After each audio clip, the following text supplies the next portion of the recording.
ನಮಸ್ಕಾರ. ಮುಖ್ಯಾಂಶಗಳು. ನವೆಂಬರ್ವರೆಗೂ ಹೆಚ್ಚುವರಿ ಪಡಿತರ ವಿತರಣೆಗೆ ಕೇಂದ್ರ ಸಚಿವ ಸಂಪುಟ ಸಮ್ಮತಿ. ಗರೀಬ್ ಕಲ್ಯಾಣ್ ಯೋಜನೆಯಡಿ 81.35 ಕೋಟಿ ಫಲಾನುಭವಿಗಳಿಗೆ ನೆರವು. 21ನೇ ಶತಮಾನದ ಕಲಿಕೆಗೆ ವಿದ್ಯಾರ್ಥಿಗಳನ್ನು ಸಜ್ಜುಗೊಳಿಸಲು ಡಿಜಿಟಲ್ ಕಲಿಕೆ ಸಹಕಾರಿ. ಸರ್ಕಾರಿ ಶಿಕ್ಷಣ ಸಂಸ್ಥೆಗಳಲ್ಲಿ ಸ್ಮಾರ್ಟ್ ತರಗತಿಗಳ ಆರಂಭ. ಮುಖ್ಯಮಂತ್ರಿ ಬಿಎಸ್ ಯಡಿಯೂರಪ್ಪ. ರೈತರನ್ನು ಸ್ವಾವಲಂಬಿಯಾಗಿಸಲು ಕಿಸಾನ್ ಸಮ್ಮಾನ್ ಯೋಜನೆ ಪೂರಕ. ಭ್ರಷ್ಟಾಚಾರ ನಿರ್ಮೂಲನೆಗೆ ಆದ್ಯತೆ. ಪ್ರಹ್ಲಾದ್ ಜೋಶಿ. ಹಾಗೂ ಉದ್ದೇಶಿತ ಎಸ್ಎಸ್ಎಲ್ಸಿ ಪರೀಕ್ಷೆಗೆ ಸುರಕ್ಷತಾ ಮಾರ್ಗಸೂಚಿ ಪ್ರಕಟ. ಎಸ್ಒಪಿ ಅನುಷ್ಠಾನಕ್ಕೆ ಜಿಲ್ಲಾ ಮಟ್ಟದ ಅಧಿಕಾರಿಗಳಿಗೆ ಜವಾಬ್ದಾರಿ. ವಾರ್ತೆಗಳ ವಿವರ. ಪ್ರಧಾನಮಂತ್ರಿ ಗರೀಬ್ ಕಲ್ಯಾಣ್ ಅನ್ನ ಯೋಜನೆ ಹಂತ 4ರ ಅಡಿಯಲ್ಲಿ ರಾಷ್ಟ್ರೀಯ ಆಹಾರ ಭದ್ರತೆ ಕಾಯ್ದೆಯ 81,35,00,000 ಫಲಾನುಭವಿಗಳಿಗೆ ಜುಲೈನಿಂದ ನವೆಂಬರ್ವರೆಗೆ ಮುಂದಿನ 5 ತಿಂಗಳು ಹೆಚ್ಚುವರಿ ಆಹಾರ ಧಾನ್ಯ ಹಂಚಿಕೆಗೆ ಕೇಂದ್ರ ಸಚಿವ ಸಂಪುಟ ಅನುಮೋದನೆ ನೀಡಿದೆ. ನೇರ ಸವಲತ್ತು ವರ್ಗಾವಣೆ ಡಿಬಿಟಿ ಯೋಜನೆಯ ವ್ಯಾಪ್ತಿಗೊಳಪಟ್ಟವರು ಸೇರಿದಂತೆ ಅಂತ್ಯೋದಯ ಅನ್ನ ಯೋಜನೆ ಮತ್ತು ಆದ್ಯತೆಯ ಕುಟುಂಬಗಳ ಪ್ರತಿ ವ್ಯಕ್ತಿಗೆ ತಲಾ 5 ಕೆಜಿಯಂತೆ ಹೆಚ್ಚುವರಿ ಆಹಾರ ಧಾನ್ಯವನ್ನು ವಿತರಿಸಲಾಗುವುದು. ಇದಕ್ಕಾಗಿ 64,031 ಕೋಟಿ ರೂಪಾಯಿ ಅನುದಾನದ ಅಗತ್ಯವಿದ್ದು ಸಂಪೂರ್ಣ ವೆಚ್ಚವನ್ನು ಕೇಂದ್ರ ಸರ್ಕಾರವೇ ಭರಿಸಲಿದೆ. ಈ ಹೆಚ್ಚುವರಿ ಆಹಾರ ಧಾನ್ಯಗಳ ಸಾಗಣೆ ನಿರ್ವಹಣೆಗೆ ಹೆಚ್ಚುವರಿಯಾಗಿ 3,245.85 ಕೋಟಿ ರೂಪಾಯಿ ವೆಚ್ಚವಾಗಲಿದೆ. ಕೋವಿಡ್ 2ನೇ ಅಲೆಯ ಹೆಚ್ಚಳದ ಹಿನ್ನೆಲೆಯಲ್ಲಿ ಬಡಜನರಿಗೆ ನೆರವಾಗಲು ಕೇಂದ್ರ ಸರ್ಕಾರ ಮೇ ಮತ್ತು ಜೂನ್ ತಿಂಗಳಲ್ಲಿ ಕೂಡ ಹೆಚ್ಚುವರಿ ಆಹಾರ ಧಾನ್ಯ ವಿತರಿಸಲು ನಿರ್ಧರಿಸಿತ್ತು. ನಂತರ ಪ್ರಧಾನಮಂತ್ರಿಯವರು ಈ ತಿಂಗಳ 7ರಂದು ದೇಶವನ್ನು ಉದ್ದೇಶಿಸಿ ಮಾಡಿದ ಭಾಷಣದಲ್ಲಿ ಹೆಚ್ಚುವರಿ ಉಚಿತ ಆಹಾರ ಧಾನ್ಯವನ್ನು ನವೆಂಬರ್ ತಿಂಗಳವರೆಗೂ ವಿಸ್ತರಿಸುವುದಾಗಿ ಪ್ರಕಟಿಸಿದ್ದರು ಎಂಬುದನ್ನು ಇಲ್ಲಿ ಸ್ಮರಿಸಬಹುದು.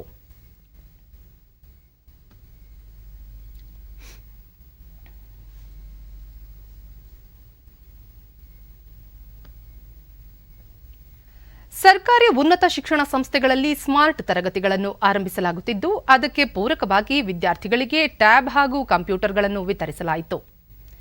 ಬೆಂಗಳೂರಿನಲ್ಲಿಂದು ಮುಖ್ಯಮಂತ್ರಿ ಬಿಎಸ್ ಯಡಿಯೂರಪ್ಪ ಸ್ಮಾರ್ಟ್ ಕ್ಲಾಸ್ಗೆ ಚಾಲನೆ ನೀಡಿದರು. ಉಪಮುಖ್ಯಮಂತ್ರಿಯೂ ಆಗಿರುವ ಉನ್ನತ ಶಿಕ್ಷಣ ಸಚಿವ ಡಾ ಸಿಎನ್ ಅಶ್ವತ್ಥನಾರಾಯಣ, ಹೆಚ್ಚುವರಿ ಮುಖ್ಯ ಕಾರ್ಯದರ್ಶಿ ಕುಮಾರ್ ನಾಯಕ್, ಡಾ ನಾಗಲಾಂಬಿಕಾ ದೇವಿ, ಉನ್ನತ ಶಿಕ್ಷಣ ಪರಿಷತ್ತಿನ ಉಪಾಧ್ಯಕ್ಷ ಪ್ರೊಫೆಸರ್ ತಿಮ್ಮೇಗೌಡ ಸೇರಿದಂತೆ ಅನೇಕರು ಉಪಸ್ಥಿತರಿದ್ದರು. ಫಸ್ಟ್ ಗ್ರೇಡ್ ಕಾಲೇಜ್ ವಿಜಯನಗರ, ಆದ್ಮೇಲೆ ಎಸ್ಜೆ ಪಾಲಿಟೆಕ್ನಿಕ್ ನ ಮಿಥುನ್ ಹಾಗೂ ಫೈನಲಿ ನಂದಿನಿ ಎಂ ಇದೆ. ಇದರ ಸಾಂಪ್ರದಾಯಿಕ ಉದ್ಘಾಟನೆಯನ್ನ ಮುಖ್ಯಮಂತ್ರಿಗಳು ಉಪಮುಖ್ಯಮಂತ್ರಿಗಳು ಗಣ್ಯರು ನೆರವೇರಿಸ್ತಾ ಇದ್ದಾರೆ. ಹಾಗೇನೆ ಈ ಸ್ಮಾರ್ಟ್ ತರಗತಿಯಲ್ಲಿ ಹೇಗೆ ತರಗತಿಗಳನ್ನು ಮಾಡೋದಕ್ಕೆ ಆಶಿಕಾ ಅವರ ಆಡಿಯೋನ ಫ್ರೆಂಡ್ಸ್ ದಿ ಸ್ಮಾರ್ಟ್ ತರಗತಿಗಳ ಉದ್ಘಾಟನೆ ಮತ್ತು ವಿದ್ಯಾರ್ಥಿಗಳಿಗೆ ಇದೇ ಸಂದರ್ಭದಲ್ಲಿ ಮುಖ್ಯಮಂತ್ರಿ ಅವರು 21ನೇ ಶತಮಾನದ ಆಧುನಿಕ ವ್ಯವಸ್ಥೆಗೆ ವಿದ್ಯಾರ್ಥಿಗಳನ್ನು ಸಜ್ಜುಗೊಳಿಸಲು ಕೋವಿಡ್ ಸಂದಿಗ್ಧತೆಯ ನಡುವೆಯೂ ನಮ್ಮ ಸರ್ಕಾರ ಆದ್ಯತೆ ನೀಡಿದೆ. ನಗರ ಹಾಗೂ ಗ್ರಾಮೀಣ ವಿದ್ಯಾರ್ಥಿಗಳ ಕಲಿಕೆಯಲ್ಲಿನ ತಾರತಮ್ಯವನ್ನು ನಿವಾರಿಸುವುದು, ಡಿಜಿಟಲ್ ಅಂತರವನ್ನು ಕಡಿಮೆ ಮಾಡಿ ಸಾಮಾಜಿಕ ನ್ಯಾಯವನ್ನು ಎತ್ತಿ ಹಿಡಿಯುವ ನಿಟ್ಟಿನಲ್ಲಿ ಇದು ಉತ್ತಮ ಯೋಜನೆಯಾಗಿದೆ ಎಂದರು. 27.77 ಕೋಟಿ ರೂಪಾಯಿ ವೆಚ್ಚದಲ್ಲಿ ರಾಜ್ಯದ 2,500 ಕೊಠಡಿಗಳನ್ನು ಸ್ಮಾರ್ಟ್ ತರಗತಿಗಳಾಗಿ ಅಭಿವೃದ್ಧಿಪಡಿಸಲಾಗಿದೆ. ಅದರಲ್ಲಿ ಪ್ರೊಜೆಕ್ಟರ್, ವೈಟ್ ಬೋರ್ಡ್, ಇಂಟರ್ನೆಟ್ ಸೇರಿದಂತೆ ಕಲಿಕೆಗೆ ಅಗತ್ಯವಾದ ಎಲ್ಲ ಆಧುನಿಕ ಸೌಲಭ್ಯಗಳನ್ನು ಕಲ್ಪಿಸಲಾಗಿದೆ. ಪ್ರಸಕ್ತ ವರ್ಷದಲ್ಲಿ ಇನ್ನೂ 6,500 ಸ್ಮಾರ್ಟ್ ತರಗತಿಗಳನ್ನು ಆಧುನೀಕರಣಗೊಳಿಸಲಾಗುವುದು ಎಂದರು. ರಾಜ್ಯದ 1.55 ಲಕ್ಷ ವಿದ್ಯಾರ್ಥಿಗಳಿಗೆ 163 ಕೋಟಿ ರೂಪಾಯಿ ವೆಚ್ಚದಲ್ಲಿ ಉಚಿತವಾಗಿ ಟ್ಯಾಬ್ಲೆಟ್, ಕಂಪ್ಯೂಟರ್ಗಳನ್ನು ವಿತರಿಸಲಾಗುತ್ತಿದೆ. 430 ಸರ್ಕಾರಿ ಪ್ರಥಮ ದರ್ಜೆ ಕಾಲೇಜುಗಳ ಪ್ರಥಮ ವರ್ಷದ ವಿದ್ಯಾರ್ಥಿಗಳು, 87 ಸರ್ಕಾರಿ ಡಿಪ್ಲೊಮೊ ಕಾಲೇಜುಗಳ ಪ್ರಥಮ, ದ್ವಿತೀಯ ವಿದ್ಯಾರ್ಥಿಗಳು, 16 ಸರ್ಕಾರಿ ಇಂಜಿನಿಯರಿಂಗ್ ಕಾಲೇಜುಗಳ ವಿದ್ಯಾರ್ಥಿಗಳಿಗೆ ಟ್ಯಾಬ್ಲೆಟ್ ಹಾಗೂ ಕಂಪ್ಯೂಟರ್ಗಳನ್ನು ವಿತರಿಸಲಾಗುತ್ತಿದೆ.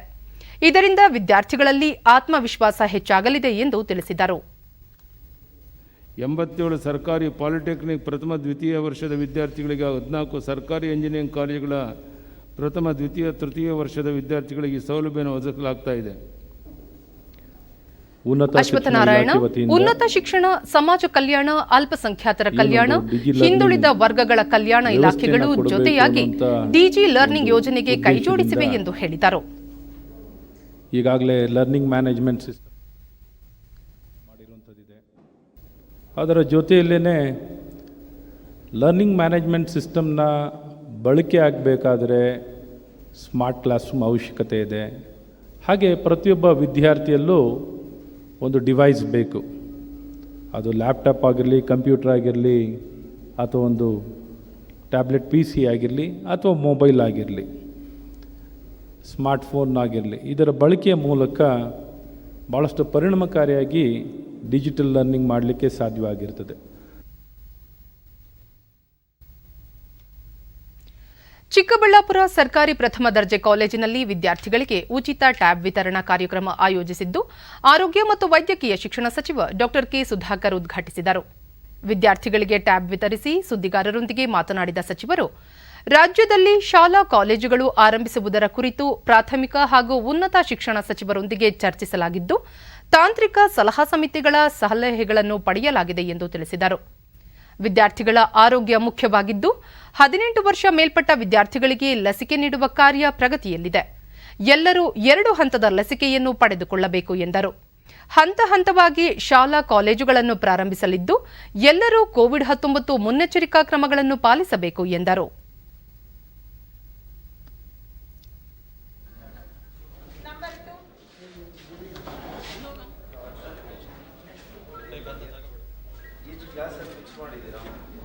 ಪುನರಾರಂಭದ ಬಗ್ಗೆ ಯಾರಿಗೂ ಕೂಡ ಗೊಂದಲ ಬೇಡ. ನಾನು ಮಾನ್ಯ ಪ್ರಾಥಮಿಕ ಶಿಕ್ಷಣ ಸಚಿವರು, ಉನ್ನತ ಶಿಕ್ಷಣ ಸಚಿವರು ಇಬ್ಬರ ಜೊತೆನೂ ಮಾತನಾಡ್ತೀನಿ. ಅದಕ್ಕೆ ಮುಂಚೆ ನಮ್ಮ ತಾಂತ್ರಿಕ ಸಲಹಾ ಸಮಿತಿಯವರ ಸಲಹೆಗಳು ಭಾಳ ಮುಖ್ಯ. ಎಲ್ರಿಗೂ ಕೂಡ ಲಸಿಕೆಗಳನ್ನು ಕೊಟ್ಟು ಪ್ರಾರಂಭ ಮಾಡ್ಬೋದು ಅಂತ ಒಂದು ಸಲಹಾ ಸಮಿತಿ ಮಾನ್ಯ ಮುಖ್ಯಮಂತ್ರಿಗಳ ಅಧ್ಯಕ್ಷತೆಯಲ್ಲಿ ನಡೆದಂಥ ಸಭೆಯಲ್ಲಿ ಹೇಳಿದ್ದಾರೆ. ಇದಕ್ಕೆ ನಮ್ಮ TAC ಕಮಿಟಿ ಏನಿದೆ ಡಾಕ್ಟರ್ ಸುದರ್ಶನ್ರವರ ಅಧ್ಯಕ್ಷತೆಯಲ್ಲಿ ಅದನ್ನು ಕೂಡ ಚರ್ಚೆ ಮಾಡ್ತೇವೆ. ಆದಷ್ಟು ಶೀಘ್ರದಲ್ಲಿ ಲಸಿಕೆಯನ್ನು ಕೊಡುವಂಥದ್ರ ಕಡೆ ನಾವು ಗಮನ ಕೊಡ್ತಾ ಇದ್ದೀವಿ. ವಿದ್ಯಾರ್ಥಿಗಳಿಗೆ ಅವ್ರ ಕ್ಷೇಮ ಮೊದಲ ಆದ್ಯತೆ ಸರ್ಕಾರದ್ದು. ಹಾಗಾಗಿ ಲಸಿಕೆಯನ್ನು ಕೊಟ್ಟೇ ಪ್ರಾರಂಭ ಮಾಡಬೇಕು ಅಂತಂದರೆ ಯಾವ ರೀತಿ ಎಷ್ಟು ದಿನದ ಒಳಗಡೆ ಕೊಡಬೇಕು ಅಂತೇಳಿ ನಾವು ಚರ್ಚೆ ಮಾಡ್ತಾ ಇದ್ದೀವಿ. ಯಾವ ರೀತಿ ಮಾಡಬೇಕು ಅಂತ ಕೂಡ ಆದ ಕೂಡಲೇ ಕಾಲೇಜುಗಳು ಮೊದಲು ಪ್ರಾರಂಭ ಮಾಡುವಂಥದ್ದು ತೀರ್ಮಾನ ಆದಮೇಲೆ ಪ್ರಾರಂಭ ಮಾಡೋದು ಉನ್ನತ ಶಿಕ್ಷಣ ಆದಮೇಲೆ ಪ್ರೌಢಶಿಕ್ಷಣ.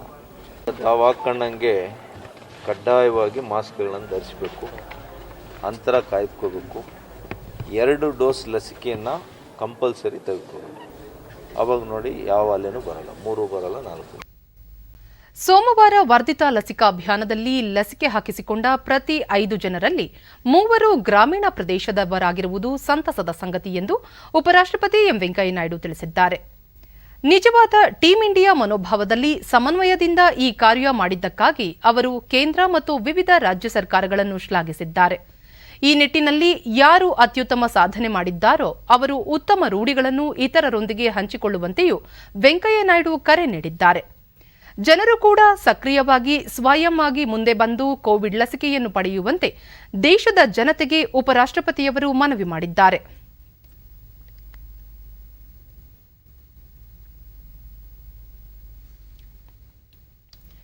ಕರ್ನಾಟಕ ಸೇರಿದಂತೆ ವಿವಿಧ ರಾಜ್ಯಗಳಿಗೆ ಮತ್ತು ಕೇಂದ್ರಾಡಳಿತ ಪ್ರದೇಶಗಳಿಗೆ ಇಂದು ಹೆಚ್ಚುವರಿಯಾಗಿ 61,120 ವಯಲ್ಸ್ ಲಿಪೋಸೋಮಾಲ್ ಎಂಪೋಟೆರಿಸಿನ್ ಬಿ ಹಂಚಿಕೆ ಮಾಡಲಾಗಿದೆ ಎಂದು ಕೇಂದ್ರ ರಾಸಾಯನಿಕ ಮತ್ತು ರಸಗೊಬ್ಬರ ಖಾತೆ ಸಚಿವ ಡಿವಿ ಸದಾನಂದಗೌಡ ತಮ್ಮ ಟ್ವೀಟ್ ಸಂದೇಶದಲ್ಲಿ ತಿಳಿಸಿದ್ದಾರೆ.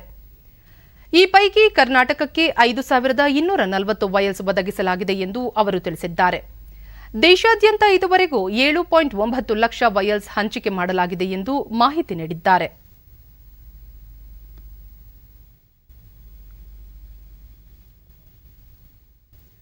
ಪ್ರಧಾನಿ ನರೇಂದ್ರ ಮೋದಿ ಅವರು ನಾಳೆ ಅಧ್ಯಕ್ಷತೆ ವಹಿಸಲಿರುವ ಸರ್ವಪಕ್ಷ ಸಭೆಯಲ್ಲಿ ಭಾಗಿಯಾಗುವುದಾಗಿ ಜಮ್ಮು ಮತ್ತು ಕಾಶ್ಮೀರದ ಮಾಜಿ ಮುಖ್ಯಮಂತ್ರಿ ಫಾರೂಕ್ ಅಬ್ದುಲ್ಲಾ ನೇತೃತ್ವದ ಗುಷ್ಕಾರ್ ಮೈತ್ರಿಕೂಟ ಹೇಳಿದೆ. ನಾಳೆ ದೆಹಲಿಯಲ್ಲಿ ನಡೆಯಲಿರುವ ಸರ್ವಪಕ್ಷ ಸಭೆಗೆ ಆಹ್ವಾನಿಸಲಾಗಿರುವ 14 ರಾಜಕೀಯ ಪಕ್ಷಗಳ ನಾಯಕರ ಪೈಕಿ ಫಾರೂಕ್ ಅಬ್ದುಲ್ಲಾ ಸಹ ಒಬ್ಬರಾಗಿದ್ದಾರೆ. 2019ರಲ್ಲಿ 370 ವಿಧಿಯ ರದ್ದತಿ ಮತ್ತು ಕೇಂದ್ರಾಡಳಿತ ಪ್ರದೇಶ ರಚನೆಯ ಬಳಿಕ ನವ ಜಮ್ಮು ಕಾಶ್ಮೀರ ನಿರ್ಮಾಣದ ಸಕಾರಾತ್ಮಕ ನಿಲುವಿನ ಮತ್ತು ಪ್ರಜಾಪ್ರಭುತ್ವದ ರೀತಿಯ ರಾಜಕೀಯ ಆಳ್ವಿಕೆಯ ಮರುಸ್ಥಾಪನೆ ಪ್ರಕ್ರಿಯೆಗೆ ಚಾಲನೆ ನೀಡುವ ನಿಟ್ಟಿನಲ್ಲಿ ಈ ಸರ್ವಪಕ್ಷ ಸಭೆ ಮಹತ್ವ ಪಡೆದುಕೊಂಡಿದೆ. ಕೇಂದ್ರ ಸರ್ಕಾರದ ಎಲ್ಲರೊಂದಿಗೆ ಎಲ್ಲರ ವಿಕಾಸ ಎಲ್ಲರ ವಿಶ್ವಾಸ ಮಂತ್ರದ ಅಡಿಯಲ್ಲಿ ಜಮ್ಮು ಕಾಶ್ಮೀರದ ಅಭಿವೃದ್ಧಿಯ ಜೊತೆಗೆ ವಿಶ್ವಾಸ ಮೂಡಿಸಲು ಈ ಸಭೆ ನೆರವಾಗಲಿದೆ ಎಂದು ಹೇಳಲಾಗಿದೆ.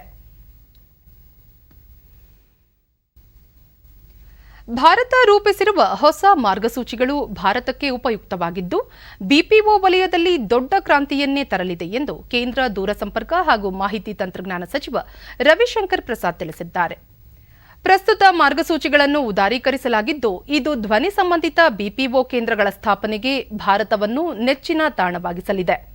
ವಿಶ್ವದ ಬಿಪಿಒ ಕೈಗಾರಿಕೆಯ ಗಾತ್ರ $198 ಶತಕೋಟಿ ಆಗಿದ್ದು ಭಾರತದಲ್ಲಿ ಪ್ರಸ್ತುತ ಬಿಪಿಒ ಕ್ಷೇತ್ರ 2019-20ರಲ್ಲಿ $37.6 ಶತಕೋಟಿ ಅಥವಾ $2.8 ಲಕ್ಷ ಕೋಟಿ ರೂಪಾಯಿಗಳಲ್ಲಿತ್ತು. ಇದು 2025ರ ಹೊತ್ತಿಗೆ $3.9 ಲಕ್ಷ ಕೋಟಿ ರೂಪಾಯಿಗಳಿಗೆ ಬೆಳೆಯುವ ನಿರೀಕ್ಷೆ ಇದೆ ಎಂದು ತಿಳಿಸಿದರು. ಬಿಪಿಒ ವಲಯದ ಗಣ್ಯ ಸಂಸ್ಥೆಗಳು ಭಾರತದಲ್ಲಿ ಸಂಸ್ಥೆ ಸ್ಥಾಪಿಸಲು ಅನುವಾಗುವಂತೆ ಮಾರ್ಗಸೂಚಿಗಳನ್ನು ವಿನ್ಯಾಸ ಮಾಡಲಾಗಿದ್ದು ದೇಶದಲ್ಲಿ ಸರಾಗವಾಗಿ ಹಿಂದಿ, ಇಂಗ್ಲಿಷ್ ಮತ್ತು ಸ್ಥಳೀಯ ಭಾಷೆಯಲ್ಲಿ ಮಾತನಾಡುವ ಯುವಜನರಿಗೆ ಈ ಕ್ಷೇತ್ರದಲ್ಲಿ ವಿಪುಲ ಅವಕಾಶಗಳು ತೆರೆದುಕೊಳ್ಳಲಿವೆ ಎಂದರು. ವರ್ಕ್ ಫ್ರಂ ಹೋಮ್ ಅಂದರೆ ಮನೆಯಿಂದಲೇ ಕಾರ್ಯನಿರ್ವಹಿಸುವ ಬಗ್ಗೆ ಈ ಹಿಂದೆ ಸರಳೀಕರಿಸಲಾಗಿತ್ತು. ಈಗ ವರ್ಕ್ ಫ್ರಂ ಎನಿವೇರ್ ಅಂದರೆ ಎಲ್ಲಿಂದ ಬೇಕಾದರೂ ಕಾರ್ಯನಿರ್ವಹಿಸುವುದು ಎಂದು ಬದಲಾಗಿದೆ ಎಂದು ತಿಳಿಸಿದರು.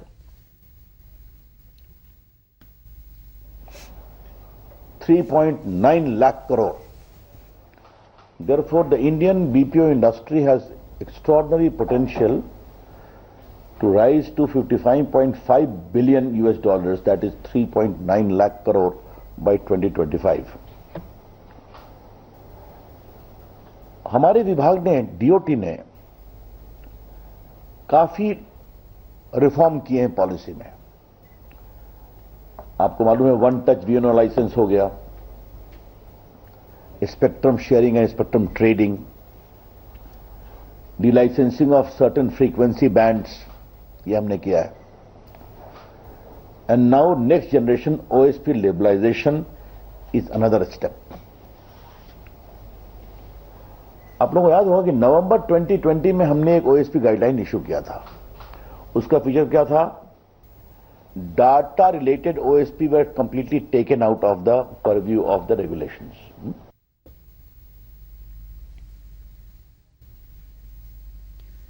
ಕೊರೋನಾ ವಿರುದ್ಧದ ಹೋರಾಟದಲ್ಲಿ ಭಾರತ ಲಸಿಕಾ ಅಭಿಯಾನವನ್ನು ವ್ಯಾಪಕಗೊಳಿಸಿದ್ದು ಬರುವ ಡಿಸೆಂಬರ್ ವೇಳೆಗೆ 200 ಕೋಟಿ ಡೋಸ್ ಲಸಿಕೆ ನೀಡಲು ಸಜ್ಜಾಗಿದೆ ಎಂದು ಬಿಜೆಪಿ ರಾಷ್ಟ್ರೀಯ ಅಧ್ಯಕ್ಷ ಜೆಪಿ ನಡ್ಡಾ ಹೇಳಿದ್ದಾರೆ. ಶ್ಯಾಮಪ್ರಸಾದ್ ಮುಖರ್ಜಿ ಅವರ ಬಲಿದಾನ ದಿನದ ಕಾರ್ಯಕ್ರಮದಲ್ಲಿ ಅವರು ಕೊರೋನಾ ಸಾಂಕ್ರಾಮಿಕ ಎಲ್ಲರಿಗೂ ಒಂದು ದೊಡ್ಡ ಸವಾಲಾಗಿದ್ದು ದೇಶ ಪ್ರಧಾನಿ ನರೇಂದ್ರ ಮೋದಿ ಅವರ ನೇತೃತ್ವದಲ್ಲಿ ಇದನ್ನು ನಿಗ್ರಹಿಸಲು ಸಾಧನೆ ಮಾಡುತ್ತಿದೆ. ಆದರೆ ಕೆಲವು ರಾಜಕೀಯ ಪಕ್ಷಗಳು ದೇಶಕ್ಕೆ ಬಾಧಕವಾಗಿವೆ ಎಂದು ಆರೋಪಿಸಿದರು. ಮೊದಲಿಗೆ ಲಾಕ್ಡೌನ್ ವಿಧಿಸಿದ ಕುರಿತು ಟೀಕಿಸಿದ ರಾಜಕೀಯ ಪಕ್ಷಗಳು ನಂತರ ಲಾಕ್ಡೌನ್ ತೆರವುಗೊಳಿಸಿದಾಗಲೂ ಟೀಕಿಸಿದವು. ಲಸಿಕೆ ನೀಡಲು ದೇಶ ಸಜ್ಜಾದಾಗ ಲಸಿಕೆಯ 3ನೇ ಚಿಕಿತ್ಸಾಲಯ ಪ್ರಯೋಗ ನಡೆದಿಲ್ಲ ಎಂದು ಟೀಕಿಸಿದರು. ಆದರೆ ಈಗ ಕದ್ದುಮುಚ್ಚಿ ಲಸಿಕೆ ಹಾಕಿಸಿಕೊಳ್ಳುತ್ತಿದ್ದಾರೆ ಎಂದು ಹೇಳಿದರು. ಆರೋಗ್ಯದ ವಿಷಯದಲ್ಲಿ ರಾಜಕೀಯ ಮನೋಭಾವ ತೋರುವ ಪ್ರತಿಪಕ್ಷಗಳ ವಿರುದ್ಧ ಆಕ್ರೋಶ ವ್ಯಕ್ತಪಡಿಸಿದ ನಡ್ಡಾ ಆ ಪಕ್ಷದ ನಾಯಕರು ಸಾಮಾಜಿಕ ಮತ್ತು ಸುದ್ದಿ ಮಾಧ್ಯಮಗಳಲ್ಲಿ ಹೇಳಿಕೆ ನೀಡುವುದರೊಂದಿಗೆ ಜನರಲ್ಲಿ ಗೊಂದಲ ಮೂಡಿಸುತ್ತಿವೆ ಎಂದು ಆರೋಪಿಸಿದರು. 2ನೇ ಅಲೆಯ ಸಂದರ್ಭದಲ್ಲಿ ರಾಜಕೀಯ ಪಕ್ಷಗಳು ಸ್ವಯಂ ಕ್ವಾರಂಟೈನ್ ಆಗಿದ್ದವು. ಆದರೆ ಬಿಜೆಪಿಯ ಪ್ರತಿಯೊಬ್ಬ ಕಾರ್ಯಕರ್ತರು ಕೋವಿಡ್ ಶಿಷ್ಟಾಚಾರ ಪಾಲಿಸುವುದರೊಂದಿಗೆ ಸೇವೆಯೇ ಸಂಘಟನೆ ಎಂದು ಜನರ ನೆರವಿಗೆ ನಿಂತರು ಎಂದು ಹೇಳಿದರು. इंजेक्शन लगाऊंगा नहीं और इन्होंने ये भी कहा कि इसकी ट्रिपल जो तीसरी ट्रायल होनी है वो ट्रायल नहीं हुई है, इसलिए हम इस वैक्सीन से भारत के मानवता को खतरा है, ये भी कहा. यानी लोगों को भटकाने का काम किया. और इनसे खुद पूछो तो सारे चुपके चुपके जाके वैक्सीन लगा चुके हैं. लेकिन भारतीय जनता पार्टी का कार्यकर्ता, एक एक कार्यकर्ता अपने जान को जोखिम में डालकर हेल्थ के प्रोटोकॉल्स फॉलो करता हुआ सेवा ही संगठन है उसके लिए काम कर रहा है. ये हमको समझना चाहिए. एक एक कार्यकर्ता बूथ पर पैकेट पहुंचा रहा है, फूड पैकेट पहुंचा रहा है, जो बुजुर्ग हैं उनके लिए भोजन पहुंचा रहा है, उनके लिए दवाइयां पहुंचा रहा है, ऑक्सीजन कंसंट्रेटर पहुंचा रहा है, बारी बारी सिलेंडर पहुंचा रहा है. हर तरीके की व्यवस्था की गई. ಜನಧನ್ ಯೋಜನೆಯಲ್ಲಿ 46 ಕೋಟಿ ಜನರ ಬ್ಯಾಂಕ್ ಖಾತೆಗಳನ್ನು ತೆರೆದು ಸರ್ಕಾರಿ ಸೌಲಭ್ಯಗಳ ಹಣವನ್ನು ನೇರವಾಗಿ ವರ್ಗಾವಣೆ ಮಾಡುವ ಮೂಲಕ ಪ್ರಧಾನಿ ನರೇಂದ್ರ ಮೋದಿ ಭ್ರಷ್ಟಾಚಾರವನ್ನು ನಿಗ್ರಹಿಸಿದ್ದಾರೆ ಎಂದು ಕೇಂದ್ರ ಸಂಸದೀಯ ವ್ಯವಹಾರಗಳ ಖಾತೆ ಸಚಿವ ಪ್ರಹ್ಲಾದ್ ಜೋಶಿ ತಿಳಿಸಿದ್ದಾರೆ. ಬಿಜೆಪಿ ರಾಜ್ಯ ಮಟ್ಟದ ಈ ಪ್ರಶಿಕ್ಷಣ ಚಿಂತನಾ ಕಾರ್ಯಕ್ರಮದಲ್ಲಿ ವರ್ಚುವಲ್ ಮೂಲಕ ಪಾಲ್ಗೊಂಡು ಮಾತನಾಡಿದ ಅವರು, ದೇಶದಲ್ಲಿ ಭಿನ್ನ ರೀತಿಯ ಕಾಯ್ದೆಗಳು ಇರಬಾರದು ಎಂಬುದು ಡಾ ಶ್ಯಾಮ್ ಪ್ರಸಾದ್ ಮುಖರ್ಜಿ ಅವರ ಚಿಂತನೆಯಾಗಿತ್ತು. ಈ ನಿಟ್ಟಿನಲ್ಲಿ ಪ್ರಧಾನಿ ನರೇಂದ್ರ ಮೋದಿ ಅವರು ಜಮ್ಮು ಕಾಶ್ಮೀರಕ್ಕೆ ನೀಡಲಾಗಿದ್ದ 370ನೇ ವಿಧಿಯ ವಿಶೇಷ ಸ್ಥಾನಮಾನಗಳನ್ನು ರದ್ದುಪಡಿಸಿದ್ದಾರೆ. ಕಿಸಾನ್ ಸಮ್ಮಾನ್ ಯೋಜನೆಯಡಿ ರೈತರನ್ನು ಸ್ವಾವಲಂಬಿಗಳನ್ನಾಗಿಸಲು ಕ್ರಮ ಕೈಗೊಳ್ಳಲಾಗಿದೆ. ಈ ಮೊದಲು ಬೆಂಗಳೂರು ಮತ್ತು ಮಂಗಳೂರಿನಲ್ಲಿ ಮಾತ್ರ ವಿಮಾನ ನಿಲ್ದಾಣಗಳಿದ್ದವು. ಉಡಾನ್ ಯೋಜನೆಯಡಿ ಹುಬ್ಬಳ್ಳಿ, ಬೆಳಗಾವಿ, ತೋರಣಗಲ್, ಬೀದರ್, ಕಲಬುರಗಿ ವಿಮಾನ ನಿಲ್ದಾಣಗಳನ್ನು ಅಭಿವೃದ್ಧಿಪಡಿಸಲಾಗಿದೆ ಎಂದು ತಿಳಿಸಿದರು. ಕೊರೋನಾ ಸಂಕಷ್ಟದ ಸಮಯದಲ್ಲಿ ಕೇಂದ್ರ ಸರ್ಕಾರ ಜನರನ್ನು ರಕ್ಷಣೆ ಮಾಡುವ ಕೆಲಸ ಮಾಡಿದೆ. ಉಚಿತ ಲಸಿಕೆ ನೀಡಲಾಗುತ್ತಿದೆ ಎಂದು ತಿಳಿಸಿದರು. ಬಿಜೆಪಿ ರಾಜ್ಯಾಧ್ಯಕ್ಷ ನಳಿನ್ ಕುಮಾರ್ ಕಟೀಲ್, ಪ್ರಧಾನ ಕಾರ್ಯದರ್ಶಿಗಳಾದ ಸಿದ್ದರಾಜು, ಕಾರ್ಯದರ್ಶಿ ಜಗದೀಶ್ ಹಿರೇಮನಿ ಮತ್ತಿತರರು ಪ್ರಶಿಕ್ಷಣ ವರ್ಗದಲ್ಲಿ ಭಾಗವಹಿಸಿದ್ದರು. ಸಿಬಿಎಸ್ಇ ಮತ್ತು ಐಸಿಎಸ್ಇ 12ನೇ ತರಗತಿ ವಿದ್ಯಾರ್ಥಿಗಳ ಮೌಲ್ಯಮಾಪನ ನೀತಿಯಲ್ಲಿ ಮಧ್ಯಪ್ರವೇಶಿಸಲು ಸುಪ್ರೀಂ ಕೋರ್ಟ್ ಇಂದು ನಿರಾಕರಿಸಿದ್ದು, ಕೋವಿಡ್ ಹಿನ್ನೆಲೆಯಲ್ಲಿ ಪರೀಕ್ಷೆಗಳನ್ನು ರದ್ದುಪಡಿಸಿದ್ದನ್ನು ಪ್ರಶ್ನಿಸಿ ಸಲ್ಲಿಸಲಾಗಿದ್ದ ಮನವಿಗಳನ್ನು ವಜಾ ಮಾಡಿದೆ.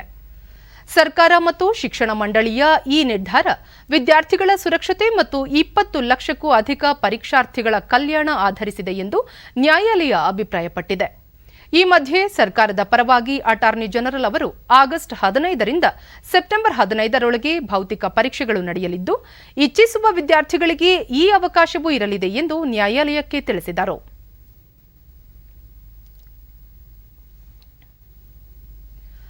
ಜುಲೈ 3ನೇ ವಾರದಲ್ಲಿ ನಡೆಯುವ ಎಸ್ಎಸ್ಎಲ್ಸಿ ಪರೀಕ್ಷೆಯಲ್ಲಿ ಅನುಸರಿಸಬೇಕಾದ ಸುರಕ್ಷತಾ ಮಾರ್ಗಸೂಚಿಗಳನ್ನು ಕರ್ನಾಟಕ ಪ್ರೌಢಶಿಕ್ಷಣ ಪರೀಕ್ಷಾ ಮಂಡಳಿ ಪ್ರಕಟಿಸಿದ್ದು, ಅದನ್ನು ಸಮನ್ವಯತೆಯಿಂದ ಜಾರಿಗೊಳಿಸಲು ಜಿಲ್ಲಾಧಿಕಾರಿಗಳು, ಜಿಲ್ಲಾ ಪಂಚಾಯತ್ ಕಾರ್ಯನಿರ್ವಹಣಾಧಿಕಾರಿಗಳಿಗೆ ಸೂಚನೆ ನೀಡಲಾಗಿದೆ. ಪ್ರಮಾಣಿತ ಕಾರ್ಯಾಚರಣೆ ವಿಧಾನ ಎಸ್ಒಪಿಯಲ್ಲಿ ಪ್ರಮುಖವಾಗಿ 14 ಅಂಶಗಳನ್ನು ಸೂಚಿಸಲಾಗಿದ್ದು, ಪ್ರತಿ ಕೊಠಡಿಗೆ ಗರಿಷ್ಠ 12 ವಿದ್ಯಾರ್ಥಿಗಳಿಗೆ ಅವಕಾಶವಿದ್ದು, ವಿದ್ಯಾರ್ಥಿಗಳ ನಡುವೆ 6 ಅಡಿ ಅಂತರ ಕಡ್ಡಾಯವಾಗಿರಬೇಕು. ಯಾವ ವಿದ್ಯಾರ್ಥಿ ಯಾವ ಕೊಠಡಿಯಲ್ಲಿ ಪರೀಕ್ಷೆ ಬರೆಯುತ್ತಾರೆ ಎಂಬ ಮಾಹಿತಿಯನ್ನು ಮೊದಲೇ ತಿಳಿಸಬೇಕು. ಊಟದ ಡಬ್ಬಿ, ನೀರಿನ ಬಾಟಲ್ಗಳನ್ನು ತರಲು ಅವಕಾಶ ನೀಡಬೇಕು. ವಿದ್ಯಾರ್ಥಿಗಳು ಗುಂಪು ಗುಂಪಾಗಿ ಬರಲು ಅವಕಾಶ ನೀಡದೆ ವ್ಯಕ್ತಿಗತ ಅಂತರ ಪಾಲನೆಗೆ ಆದ್ಯತೆ ನೀಡಬೇಕು ಎಂದು ಸೂಚಿಸಲಾಗಿದೆ. ನೆಗಡಿ, ಕೆಮ್ಮು, ಜ್ವರದಂತಹ ಸಮಸ್ಯೆಗಳಿಂದ ಬಳಲುತ್ತಿರುವ ವಿದ್ಯಾರ್ಥಿಗಳಿಗೆ ವಿಶೇಷ ಕೊಠಡಿಗಳನ್ನು ಕಾಯ್ದಿರಿಸಬೇಕು. ಅವರು ವೈದ್ಯಕೀಯ ತಪಾಸಣೆಗೆ ತೆರಳುವ ವೇಳೆ N95 ಮಾಸ್ಕ್ ನೀಡಬೇಕು. ಎಲ್ಲ ವಿದ್ಯಾರ್ಥಿಗಳು ಮಾಸ್ಕ್ ಧರಿಸುವುದು ಕಡ್ಡಾಯ. ಪರೀಕ್ಷಾ ಮಂಡಳಿಯಿಂದ ಹ್ಯಾಂಡ್ ಸ್ಯಾನಿಟೈಸರ್ ಒದಗಿಸಬೇಕು. ಪರೀಕ್ಷೆಗೆ ಮುನ್ನ ಮತ್ತು ಪರೀಕ್ಷೆಯ ನಂತರ ಸೂಚಿತ ರಾಸಾಯನಿಕ ದ್ರಾವಣಗಳನ್ನು ಬಳಸಿ ಸ್ಯಾನಿಟೈಸ್ ಮಾಡಬೇಕು ಎಂದು ಸಲಹೆ ನೀಡಲಾಗಿದೆ. ಥರ್ಮಲ್ ಸ್ಕ್ಯಾನರ್, ಪಲ್ಸ್ ಆಕ್ಸಿಮೀಟರ್, ಪ್ರಥಮ ಚಿಕಿತ್ಸಾ ಪೆಟ್ಟಿಗೆಯೊಂದಿಗೆ ಪ್ರತಿ ಪರೀಕ್ಷಾ ಕೇಂದ್ರದಲ್ಲೂ 2 ಅರೆ ವೈದ್ಯಕೀಯ ಆಶಾ ಕಾರ್ಯಕರ್ತರನ್ನು ನೇಮಿಸಬೇಕು. ಪರೀಕ್ಷಾ ಕಾರ್ಯದಲ್ಲಿ ಪಾಲ್ಗೊಳ್ಳುವ ಅಧಿಕಾರಿಗಳು, ಶಿಕ್ಷಕರು, ಸಿಬ್ಬಂದಿ ಕನಿಷ್ಠ 1 ಡೋಸ್ ಲಸಿಕೆಯನ್ನಾದರೂ ಪಡೆದಿರಬೇಕು. ಅವರಿಗೆ ಕೋವಿಡ್ ಪರೀಕ್ಷೆ ಮಾಡಿಸಲು ಜಿಲ್ಲಾಧಿಕಾರಿಗಳು ಕ್ರಮ ಕೈಗೊಳ್ಳಬೇಕು ಎಂದು ಸೂಚಿಸಲಾಗಿದೆ. ಬೆಂಗಳೂರು ಗ್ರಾಮಾಂತರ ಜಿಲ್ಲಾ ಉಸ್ತುವಾರಿ ಸಚಿವರನ್ನಾಗಿ ಪೌರಾಡಳಿತ ಹಾಗೂ ಸಕ್ಕರೆ ಸಚಿವ ಎಂಟಿಬಿ ನಾಗರಾಜ್ ಅವರನ್ನು ನಿಯೋಜಿಸಲಾಗಿದೆ.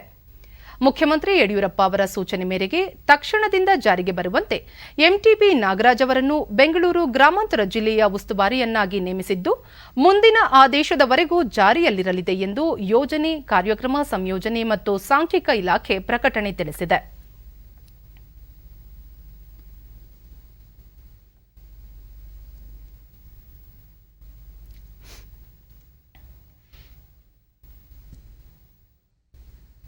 ಜನೌಷಧಿ ಕೇಂದ್ರಗಳಲ್ಲಿ ಕಡಿಮೆ ಬೆಲೆಗೆ ಅವಶ್ಯಕ ಔಷಧಿಗಳು ಸಾರ್ವಜನಿಕರಿಗೆ ಲಭ್ಯವಾಗುತ್ತಿದ್ದು, ಇದರಿಂದ ಹಲವು ರೋಗಿಗಳಿಗೆ ಅನುಕೂಲವಾಗಿದೆ. ಮೈಸೂರಿನ ಜನೌಷಧಿ ಕೇಂದ್ರಗಳಲ್ಲಿ ಕೋವಿಡ್-19 ಸೋಂಕಿಗೆ ಅಗತ್ಯವಿರುವ ಔಷಧಿಗಳು ಸೇರಿದಂತೆ ಮತ್ತಿತರ ಔಷಧಿಗಳು ಸಾರ್ವಜನಿಕರಿಗೆ ಲಭ್ಯವಾಗುತ್ತಿವೆ. ಇದರಿಂದ ಸಾಮಾನ್ಯ ಜನರಿಗೆ ಆರ್ಥಿಕ ಹೊರೆ ತಪ್ಪಿದಂತಾಗಿದೆ.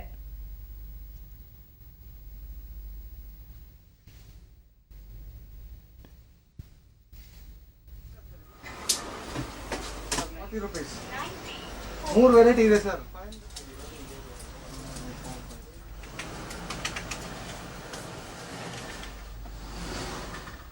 ನಾವಿಲ್ಲಿ ಆಲ್ಮೋಸ್ಟ್ 2 ವರ್ಷದಿಂದ ಇಲ್ಲಿ ಮೆಡಿಸಿನ್ ತಗೋತಾ ಇದೀವಿ. ಡಿಡಿ ನ್ಯೂಸ್ನೊಂದಿಗೆ ಗ್ರಾಹಕ ಪ್ರಶಾಂತ್. ಕಡಿಮೆ ದರದಲ್ಲಿ ಔಷಧಗಳು ದೊರೆಯುತ್ತಿರುವುದರಿಂದ ಬಡವರಿಗೆ ಅನುಕೂಲವಾಗಿದೆ ಎಂದು ತಿಳಿಸಿದರು. ಅನುಕೂಲ ಆಗಿದೆ. ಇದು ಮೋದಿ ಸರ್ಕಾರದವರು ಒಳ್ಳೆಯ ಕೆಲಸ ಮಾಡಿದ್ದಾರೆ. ಇದು ಜನಗಳಿಗೆ ತುಂಬ ಒಳ್ಳೆಯದಾಗ್ತಾ ಇದೆ.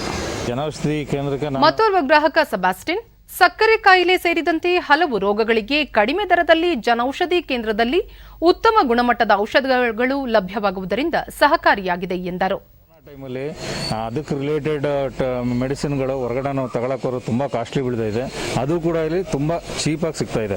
ಇದರಿಂದ ನಮಗೆಲ್ಲರಿಗೂ ತುಂಬ ಉಪಯೋಗ ಆಗ್ತೈತೆ. ನಮ್ಮ ಕಡೆಯವ್ರಿಗೂ ಕೊರೋನಾ ಬಂದಿತ್ತು, ಅವ್ರ ಎಲ್ಲ ಮೆಡಿಸಿನ್ಸ್ನು ನಾನು ಇಲ್ಲಿಂದನೇ ತಗೊಂಡೋದೆ. ನಮ್ಮಲ್ಲಿ ಜನೌಷಧಿ ಕೇಂದ್ರದ ಮಾಲೀಕ ಕೆಸಿ ಕಿಶೋರ್ ಕುಮಾರ್ ಮಾಸ್ಕ್ ಹಾಗೂ ಸ್ಯಾನಿಟೈಸರ್ ಸೇರಿದಂತೆ ಕೋವಿಡ್-19 ಸೋಂಕಿಗೆ ಸಂಬಂಧಿಸಿದ ಔಷಧಿಗಳು ಲಭ್ಯವಿದೆ ಎಂದು ಮಾಹಿತಿ ನೀಡಿದರು.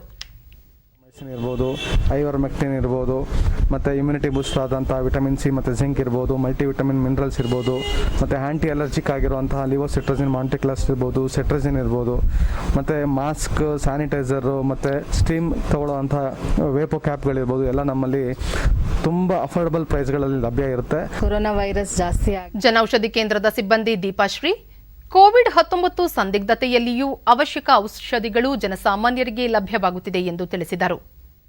ಕಾರ್ಯವನ್ನು ನಿರ್ವಹಿಸ್ತಾ ಇದ್ದೀವಿ. ಮತ್ತು ನಮ್ಮಲ್ಲಿ ಕೊರೋನಾ ವೈರಸ್ಸಿಗೆ ಮೆಡಿಸಿನ್ಸ್ ಕಡಿಮೆ ದರದಲ್ಲಿ ಅಂದರೆ 200ರಿಂದ 300 ರೂಪಾಯಿ ಮಾತ್ರ ಆಗುತ್ತೆ. ಅದೇ ಮೆಡಿಸಿನ್ಸ್ ನೀವು ಹೊರಗಡೆ ತೊಗೊಂಡ್ರೆ 1000 ರೂಪಾಯಿ ಮೇಲೆ ಆಗುತ್ತೆ. ಸೊ ಬಡವರು ಮತ್ತು ಬೇರೆಯವರು ಎಲ್ಲ ವರ್ಗದ ಜನರು ಸಹ ಬಂದು ನಮ್ಮಲ್ಲಿ ಕೊರೋನಾ ವೈರಸ್ಗೆ ತಗೊಳ್ತಾ ಇದ್ರು. ಅವರೆಲ್ಲರಿಗೂ ಗುಣಮುಖರಾಗಿದ್ದಾರೆ. ಮತ್ತು ನಾವೇನು ಹೇಳೋದಂದರೆ ನೆಕ್ಸ್ಟು ಇನ್ನು ಮುಂದೆ ಫ್ಯೂಚರ್ ಸಹ ಬೇರೆ ಮೆಡಿಸಿನ್ಸ್ಗಳು ನಮ್ಮಲ್ಲಿ ಎಲ್ಲ ಥರ ಲಭ್ಯ ಇರೋದ್ರಿಂದ ಎಲ್ಲರನ್ನೂ ಬಂದು ತಗೋಬೇಕು ಅಂತ ನಮ್ಮಲ್ಲಿ ನಾವು ಕೇಳ್ತೀವಿ. ದೇಶದಲ್ಲಿ ಕಳೆದ 24 ಗಂಟೆಗಳಲ್ಲಿ 50,848 ಹೊಸ ಕೊರೋನಾ ಸೋಂಕು ಪ್ರಕರಣಗಳು ದಾಖಲಾಗಿದೆ. ಇದರೊಂದಿಗೆ ಒಟ್ಟು ಸೋಂಕಿತರ ಸಂಖ್ಯೆ 3,28,709ಕ್ಕೆ ಏರಿಕೆಯಾಗಿದೆ. ಇದೇ ಅವಧಿಯಲ್ಲಿ 68,817 ಸೋಂಕಿತರು ವಿವಿಧ ಆಸ್ಪತ್ರೆಗಳಿಂದ ಬಿಡುಗಡೆಯಾಗಿದ್ದಾರೆ. ಇದರೊಂದಿಗೆ ಒಟ್ಟಾರೆ ಗುಣಮುಖರಾದವರ ಸಂಖ್ಯೆ 2,89,94,855ಕ್ಕೆ ಹೆಚ್ಚಳವಾಗಿದೆ. ಚೇತರಿಕೆ ಪ್ರಮಾಣ 96.56ಕ್ಕೆ ಏರಿಕೆಯಾಗಿದೆ. ಒಟ್ಟು 6,43,194 ಸಕ್ರಿಯ ಪ್ರಕರಣಗಳಿವೆ. ಈ ಪ್ರಮಾಣ 2.14ರಷ್ಟಿದೆ. 1,358 ಸೋಂಕಿತರು ಮೃತಪಟ್ಟಿದ್ದು, ಈವರೆಗೆ ಒಟ್ಟು 3,90,660 ಮಂದಿ ಸಾವಿಗೀಡಾಗಿದ್ದಾರೆ. ಇದು 1.30ರಷ್ಟಿದೆ. ದೇಶದಲ್ಲಿ ಲಸಿಕೆ ಅಭಿಯಾನ ವಿಶೇಷವಾಗಿ ಮುಂದುವರೆದಿದೆ. ಇದುವರೆಗೆ 29,39,39,511 ಮಂದಿಗೆ ಲಸಿಕೆ ನೀಡಲಾಗಿದೆ ಎಂದು ಕೇಂದ್ರ ಆರೋಗ್ಯ ಸಚಿವಾಲಯ ತಿಳಿಸಿದೆ. ಕಳೆದ 24 ಗಂಟೆಗಳಲ್ಲಿ 54,24,374 ಮಂದಿಗೆ ಲಸಿಕೆ ನೀಡಲಾಗಿದೆ. ದೇಶದಲ್ಲಿ ಕೊರೋನಾ ಮಾದರಿಗಳ ಪರೀಕ್ಷಾ ಸಾಮರ್ಥ್ಯದಲ್ಲಿ ನಿರಂತರವಾಗಿ ಹೆಚ್ಚಳ ಮಾಡಲಾಗುತ್ತಿದ್ದು, ಇದುವರೆಗೆ ಒಟ್ಟು 39,59,73,198 ಮಂದಿಗೆ ಕೊರೋನಾ ಮಾದರಿ ಪರೀಕ್ಷೆ ನಡೆಸಲಾಗಿದೆ. ನಿನ್ನೆ ಒಂದೇ ದಿನ 19,01,056 ಮಂದಿಯ ಮಾದರಿ ಪರೀಕ್ಷಿಸಲಾಗಿದೆ ಎಂದು ಭಾರತೀಯ ವೈದ್ಯಕೀಯ ಸಂಶೋಧನಾ ಮಂಡಳಿ ಐಸಿಎಂಆರ್ ತಿಳಿಸಿದೆ.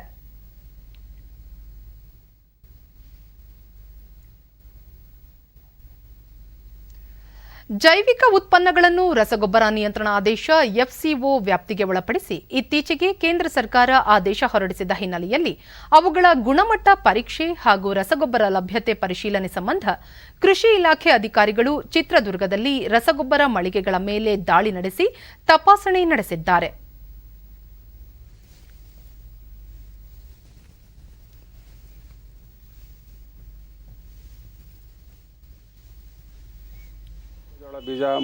ಡಿಡಿ ನ್ಯೂಸ್ನೊಂದಿಗೆ ರಸಗೊಬ್ಬರ ಮಾರಾಟಗಾರ ಸುದರ್ಶನ್ ರೆಡ್ಡಿ, ಇತ್ತೀಚಿನ ದಿನಗಳಲ್ಲಿ ಉತ್ತಮ ಮಳೆಯಾಗಿದ್ದು ರಸಗೊಬ್ಬರ ಖರೀದಿಗೆ ರೈತರು ಮುಂದಾಗಿದ್ದಾರೆ.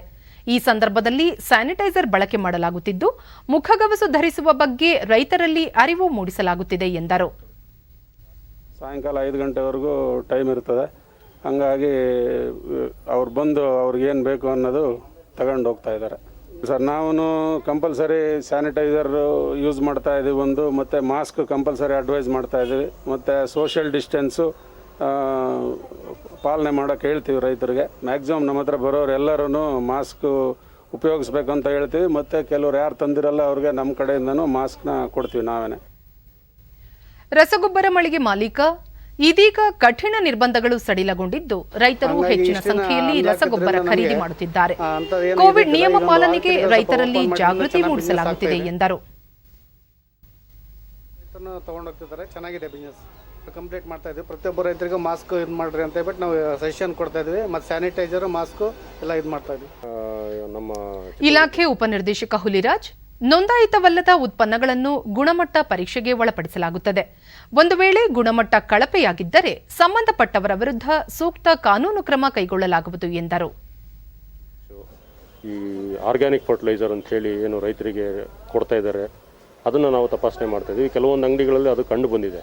ಅದರ ಕ್ವಾಲಿಟಿ ಎನ್ಶೂರ್ ಮಾಡೋ ಸಲುವಾಗಿ ನಾವು ಅದನ್ನು ಸ್ಯಾಂಪಲ್ಸು ಡ್ರಾ ಮಾಡಿದ್ದೀವಿ. ಈ ಮೊದಲು ಅದು ಫರ್ಟಿಲೈಸರ್ ಕಂಟ್ರೋಲ್ ಆರ್ಡರ್ ಕೆಳಗಡೆ ಇರಲಿಲ್ಲ.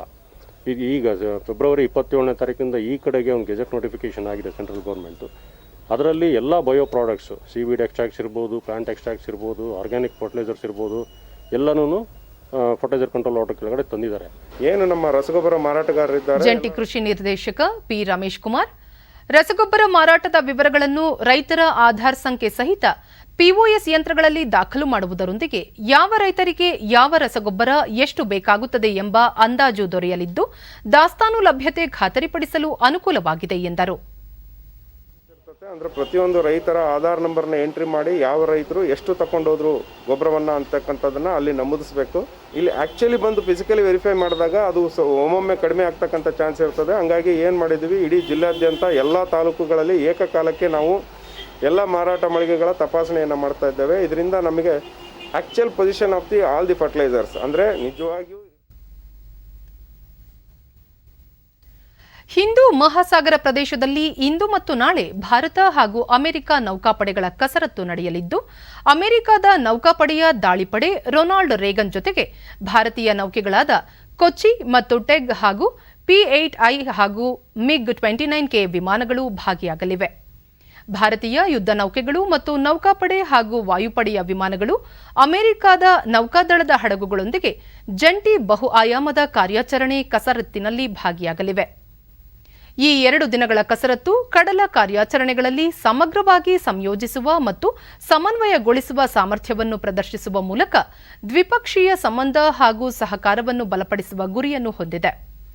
ಭಾರತೀಯ ನೌಕಾಪಡೆ ಮತ್ತು ಅಮೆರಿಕ ನೌಕಾಪಡೆಗಳು ನಿಯಮಿತವಾಗಿ ದ್ವಿಪಕ್ಷೀಯ ಹಾಗೂ ಬಹುಪಕ್ಷೀಯ ಕಸರತ್ತಿನಲ್ಲಿ ಭಾಗಿಯಾಗುತ್ತವೆ. ಕೊನೆಯಲ್ಲಿ ಮತ್ತೊಮ್ಮೆ ಮುಖ್ಯಾಂಶಗಳು. ನವೆಂಬರ್ವರೆಗೂ ಹೆಚ್ಚುವರಿ ಪಡಿತರ ವಿತರಣೆಗೆ ಕೇಂದ್ರ ಸಚಿವ ಸಂಪುಟ ಸಮ್ಮತಿ. ಗರೀಬ್ ಕಲ್ಯಾಣ್ ಯೋಜನೆಯಡಿ 81.35 ಕೋಟಿ ಫಲಾನುಭವಿಗಳಿಗೆ ನೆರವು. 21ನೇ ಶತಮಾನದ ಕಲಿಕೆಗೆ ವಿದ್ಯಾರ್ಥಿಗಳನ್ನು ಸಜ್ಜುಗೊಳಿಸಲು ಡಿಜಿಟಲ್ ಕಲಿಕೆ ಸಹಕಾರಿ. ಸರ್ಕಾರಿ ಶಿಕ್ಷಣ ಸಂಸ್ಥೆಗಳಲ್ಲಿ ಸ್ಮಾರ್ಟ್ ತರಗತಿಗಳ ಆರಂಭ. ಮುಖ್ಯಮಂತ್ರಿ ಬಿಎಸ್ ಯಡಿಯೂರಪ್ಪ. ರೈತರನ್ನು ಸ್ವಾವಲಂಬಿಯಾಗಿಸಲು ಕಿಸಾನ್ ಸಮ್ಮಾನ್ ಯೋಜನೆ ಪೂರಕ. ಭ್ರಷ್ಟಾಚಾರ ನಿರ್ಮೂಲನೆಗೆ ಆದ್ಯತೆ. ಪ್ರಹ್ಲಾದ್ ಜೋಶಿ. ಹಾಗೂ ಉದ್ದೇಶಿತ ಎಸ್ಎಸ್ಎಲ್ಸಿ ಪರೀಕ್ಷೆಗೆ ಸುರಕ್ಷತಾ ಮಾರ್ಗಸೂಚಿ ಪ್ರಕಟ. ಎಸ್ಒಪಿ ಅನುಷ್ಠಾನಕ್ಕೆ ಜಿಲ್ಲಾ ಮಟ್ಟದ ಅಧಿಕಾರಿಗಳಿಗೆ ಜವಾಬ್ದಾರಿ.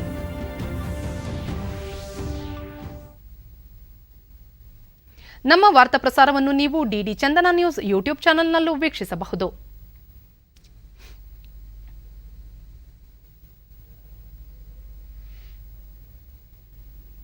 ವೀಕ್ಷಕರೇ, ಈಗ ನಾನು ಸ್ಟುಡಿಯೋದಿಂದ ತೆರಳುತ್ತಿರುವ ಕಾರಣ ಮಾಸ್ಕ್ ಧರಿಸುತ್ತಿದ್ದೇನೆ.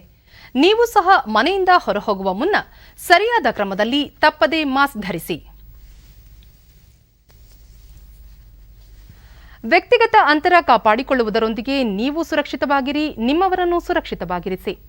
ನೈರ್ಮಲ್ಯಕ್ಕೆ ಆದ್ಯತೆ ನೀಡುವುದರ ಜೊತೆಗೆ ಸೋಂಕು ತಡೆಗೆ ಕೋವಿಡ್-19 ಲಸಿಕೆ ಪಡೆಯುವುದು ಅಗತ್ಯ. ನಮ್ಮ ಮುಂದಿನ ವಾರ್ತಾ ಪ್ರಸಾರ ಸಂಜೆ 7 ಗಂಟೆಗೆ. ನಮಸ್ಕಾರ.